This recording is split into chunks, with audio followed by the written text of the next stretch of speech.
Jesus is the captain of our salvation. So this is the third point. First point, he's the Son of God. Second point is the Son of Man. The next point, he is the captain of our salvation. Our salvation is akin to the exodus out of Egypt. Egypt is the story of God's people coming out of slavery, out from underneath the rule of Pharaoh, which represents Satan.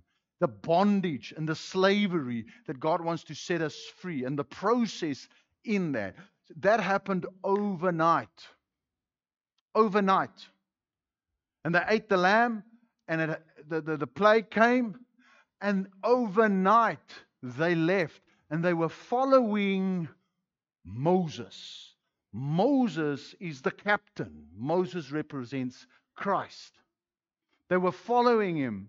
They came out of slavery. They came out from underneath Satan, underneath Pharaoh. They went through the water baptism. That's the crossing of the Red Sea into the desert.